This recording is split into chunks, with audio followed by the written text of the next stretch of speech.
Assalamualaikum dan salam sejahtera tuan-tuan dan puan-puan. Sekolah kita hari ini telah mengadakan program sesi libat urus tahun 6 yang bertujuan pendedahan awal kepada murid-murid untuk melangkah ke sekolah menengah. Melalui sesi ini, murid dan ibu bapa dapat mendengarkan amanat dan pengkongsian daripada pihak pentadbir, guru kaunseling serta guru-guru berpengalaman. Mereka juga diberi ruang untuk bertanya soalan dan menyuarakan kebimbangan agar meningkatkan keyakinan diri. Assalamualaikum Puan JB.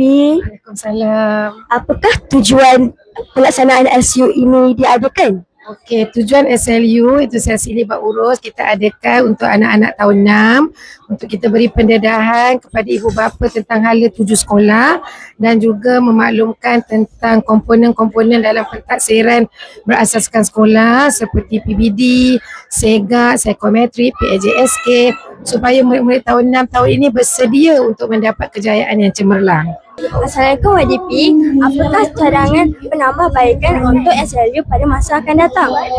Assalamualaikum.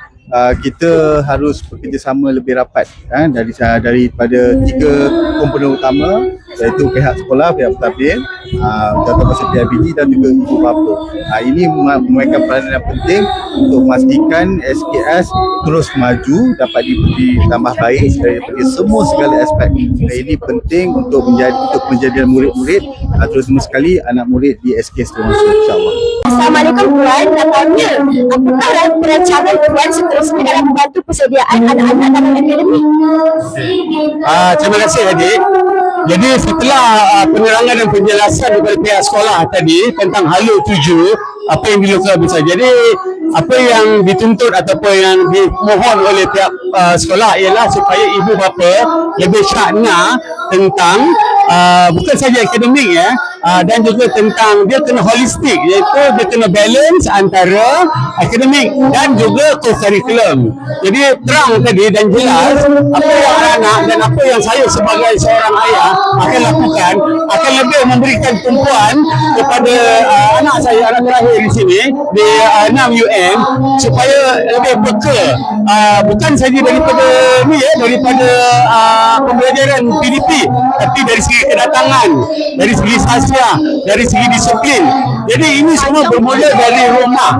Jadi bukan saya saja, tapi saya juga mohon kepada semua ibu bapa tahun 6, lebih-lebih tahun 6 di sekolah ni supaya lebih memberi tumpuan kepada anak-anak tahun 6 ni, kerana tahun depan mereka akan melangkah ke tingkatan 1 dan senario suasana akan berbeza daripada mereka di darjah 6. Assalamualaikum Puan, pada pandangan Puan, adakah sesi libat urus ini dapat membantu murid-murid dalam akademik? Ya, sesi libat urus amat membantu persediaan akademik anak dalam mengenal pasti kelemahan akademik dan penyelesaian bersama serta mengukuhkan ikatan antara guru-guru dan juga ibu bapa. Assalamualaikum Tuan, pada pandangan Tuan, adakah sesi libat urus ini membantu persediaan anak-anak dalam akademik? Bismillahirrahmanirrahim. Untuk program kali ini, sesi libat urus dengan bersama tahun 6 dan ibu bapa, sebenarnya program ini sangat bagus untuk persiapan awal ibu bapa kerana tahun-tahun 6 ni akan keluar. Akan datang akan keluar meninggalkan sekolah di sekolah rendah dan dia akan masuk ke sekolah menengah. Dan apabila sesi libat urus ni penting kerana menjadi salah satu orang kata persediaan awal untuk ibu bapa cakna berkaitan dengan apa-apa yang berkaitan dengan kurikulum, akademik ataupun sasiah anak-anak supaya buat persiapan awal untuk anak-anak boleh pergi ke sekolah yang lebih tinggi selepas di sekolah kita ni.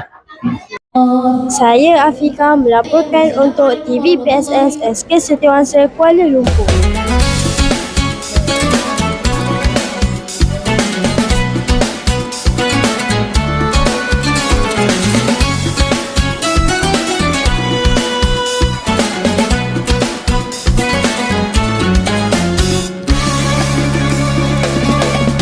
مرحبا مرحبا مرحبا يا رمضان مرحبا مرحبا